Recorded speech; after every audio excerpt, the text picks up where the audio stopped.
Here he comes, here he comes, here he comes, here he comes, here he comes! Police officers face danger daily, but few threats are as unpredictable as aggressive dogs. With sharp teeth and raw power, these animals can force cops into tough, split-second choices. Act fast or risk harm.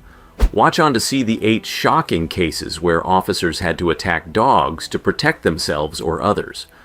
From charging Rottweilers to tragic K-9 missteps, each story reveals the chaos and controversy of these encounters. Stick around to see them all, because number 3 will leave you speechless. Number 8. Nampa, Idaho, noise complaint shooting. On February 23, 2020, a routine Sunday afternoon in Nampa, Idaho, turned chaotic at a home on South Fremont Street. A Nampa police officer responded to a neighbor's complaint about barking dogs disrupting the quiet of the 2000 block. Around 4 p.m., the officer knocked on the door of Christina Logan's residence. When Logan, a 38-year-old mother, answered, 2 large dogs, a 70-pound mixed breed named Rebel and another, rushed out. Logan grabbed one, but Rebel, barking fiercely, charged straight at the officer. The officer standing near the garage tried to push Rebel back with his foot, but the dog kept coming, leaping toward him. Backed against the wall with no room to retreat, he drew his firearm and fired a single shot, hitting Rebel in the armpit. The dog yelped and fled into a nearby field, bleeding heavily. Logan's children, watching from the yard, screamed in horror. The officer, shaken, called for backup, explaining, "The dog came at me like it was going to kill me." Rebel was later found by Logan's friend Ashley and taken to All Valley Animal Care Center, where he underwent surgery for a shattered shoulder, costing Logan over $2,000. Logan insisted Rebel was just excited, not aggressive, and was jumping to greet the officer. She posted on Facebook, "My kids saw their dog get shot in our yard." The incident, captured on body cam and released by Nampa police on February 24th, sparked outrage. The video, viewed 50,000 times on the department's Facebook page, showed the chaotic moment, but didn't fully settle the debate. Nampa police stood by the officer, stating he acted in self-defense, as Idaho law allows lethal force against animals posing an immediate threat. No charges were filed, but Logan demanded better training, citing 15 similar dog shootings by Idaho police in 2019. Dog bites are a serious issue in Idaho, with 1,800 emergency room visits reported in 2020 per the Idaho Department of Health. Mixed breeds like Rebel account for 25% of bites, according to a 2021 study by the Journal of Veterinary Behavior. The incident highlighted tensions between pet owners and police, with Nampa's 150 annual animal control calls often escalating unexpectedly. For Logan, it was a personal loss. For the officer, a split-second choice. Now let's move to a case in Utah where a domestic dispute took a wild turn, and officers faced a charging German Shepherd that pushed them to the edge. You won't believe how it unfolded. Number 7. St. George German Shepherd attack. On May 3, 2018, St. George, Utah, police responded to a 911 call about a heated argument at a home near 2130 West and 1190 North. Officers arrived to find Willie Mosher, 44, and a woman in a tense dispute. As the woman opened the door, yelling for Mosher to leave, his 3-year-old German Shepherd, Champ, weighing around 90 pounds, bolted out. The dog barked loudly and lunged at the first officer, who dodged its snapping jaws. Moments later, Champ turned on a second officer, jumping toward him with teeth bared. The officer shouted at Mosher to restrain Champ, but he didn't act. With no time to retreat, the first officer fired a taser, hitting Champ with a 50,000-volt charge. The dog howled, collapsed briefly, then fled down the street. Animal Control later found Champ, who had growled at a student walking to school. They captured him safely, but the city labeled him vicious under a local ordinance defining a vicious animal as one with a known propensity to attack. This was reportedly Champ's third incident, triggering a 3 strikes rule that slated him for euthanasia. The decision sparked outrage. Mosher's brother, Brady, called Champ gentle on social media, insisting he'd never bitten anyone. The story went viral with a YouTube video on the Police Activity channel hitting 220,000 views by May 21, 2018. Public pressure led Mayor John Pike to pause the euthanasia order. 3 independent animal behavior experts assessed Champ, and on May 25th, the city agreed to release him to a family member for training, sparing his life. Mosher, arrested that night, faced misdemeanor charges, including assault on an officer and an attacking dog infraction.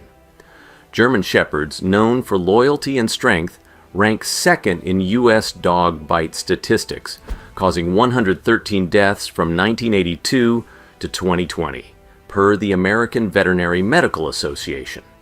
Utah reported 1,200 dog bite cases in 2018, with St. George handling 150 calls to animal services that year. The incident raised questions about police training and pet owner responsibility, as Mosher's failure to control Champ escalated the chaos. That's the story of Champ's close call, but next we're headed to Colorado, where a Rottweiler incident turned into a controversy that left a community divided. Stick around to find out what went down. Number 6.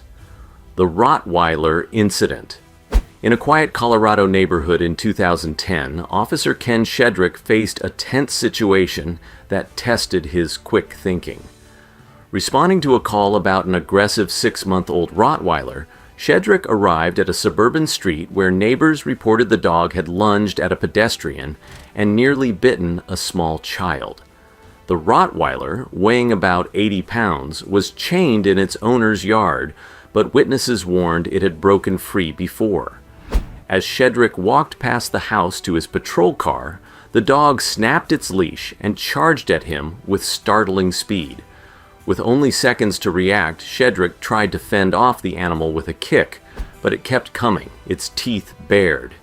He reached for his gun, knowing officers are trained to shoot in such threats. But a second officer acted faster, deploying a taser.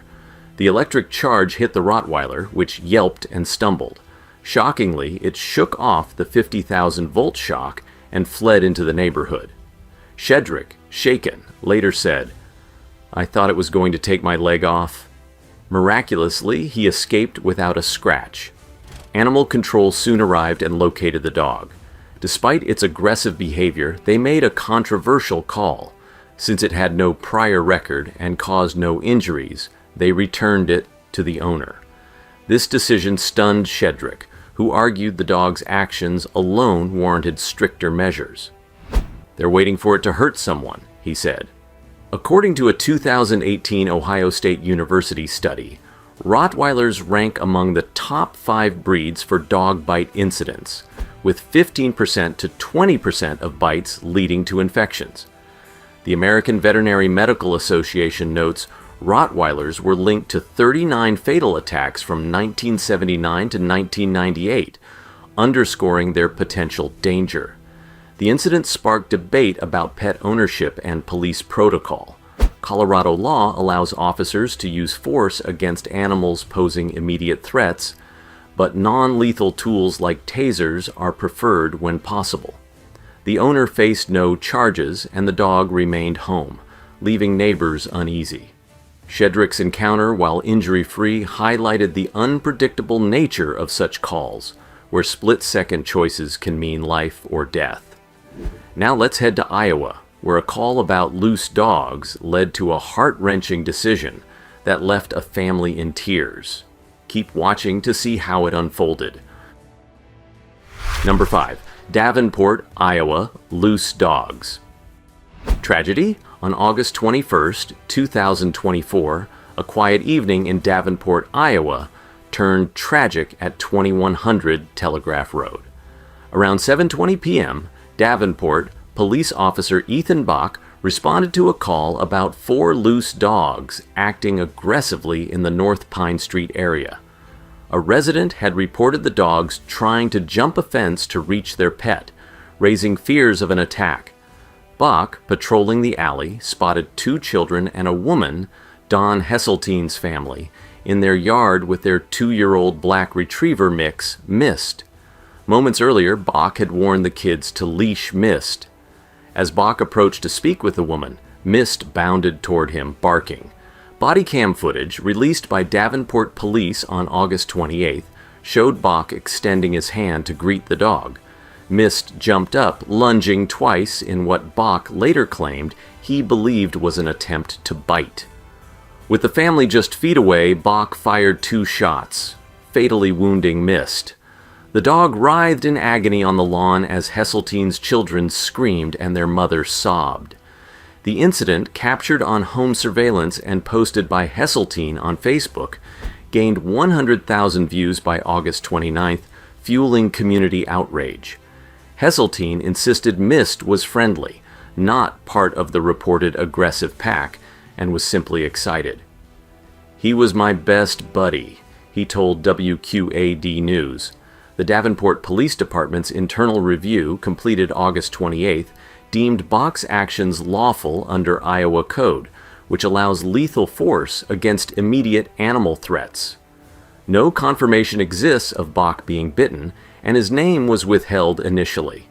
Disturbingly, Bach had struck and killed another unleashed dog with his cruiser on July 13th, prompting scrutiny of his judgment. Davenport's 2023 animal control data reported 2,100 calls, with 300 involving loose dogs, per the Humane Society of Scott County. Iowa saw 2,500 dog bite-related ER visits in 2024, with retriever mixes linked to 10% of incidents, according to a 2022 veterinary medicine study.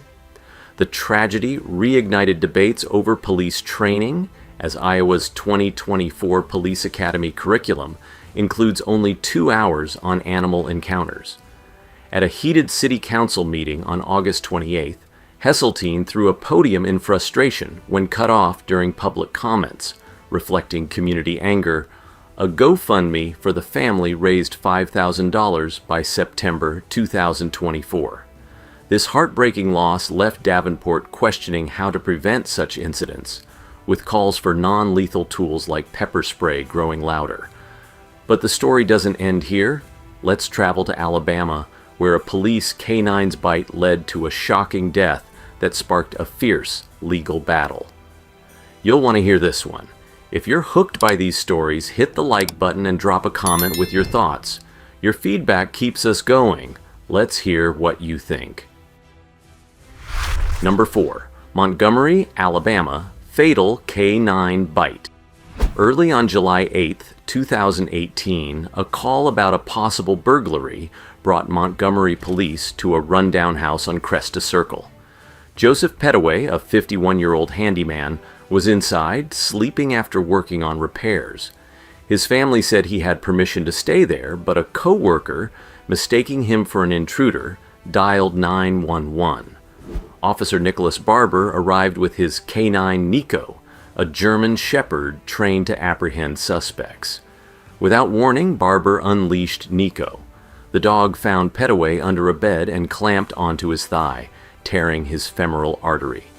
Body cam footage, described in a 2019 lawsuit, showed the bite lasting nearly 2 minutes as Barber struggled to pull Nico off, choking the dog to force release. Pettaway, bleeding heavily, was dragged to the sidewalk. Officers offered no first aid, and an ambulance arrived 13 minutes later. Pettaway died at the hospital. The Montgomery Police Department called it a tragic accident, but Pettaway's family sued, alleging excessive force and neglect. They fought to release the body cam, but the city argued it could spark civil unrest. In 2020, a federal judge kept it sealed, though the family's appeal to the 11th Circuit Court continues as of April 2025. Barber settled with the family in 2024 for an undisclosed amount, but the city remains a defendant. Police K-9 bites are rare but serious.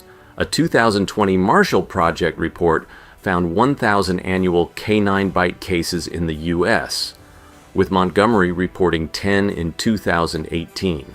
Fatalities are uncommon. Pettaways was Alabama's first recorded K-9 death. German Shepherds, used in 70% of U.S. K-9 units, per the National Police Dog Foundation, can exert 238 pounds of bite force, enough to sever arteries. The incident exposed gaps in Montgomery's K-9 training, which lacked clear protocols for medical aid, violating 14th Amendment custody care standards per the lawsuit. Pettaway's sister, Jacqueline, told AL.com, "Nobody deserves to die like that." The case fueled calls for reform, with 200 Montgomery residents petitioning for K-9 policy changes by 2019. It remains a stark reminder of the stakes in police dog encounters. Now let's move to Salt Lake City, where protests turned violent when a K-9's bite raised questions about crowd control tactics. Stay tuned for the shocking details. Number 3. Salt Lake City protest mauling. On June 29, 2020, downtown Salt Lake City buzzed with tension during a Black Lives Matter protest near 400 South. Joseph Malott, a 36-year-old protester, joined hundreds rallying against police brutality. As the crowd clashed with officers, Malott threw a tear gas canister back toward them.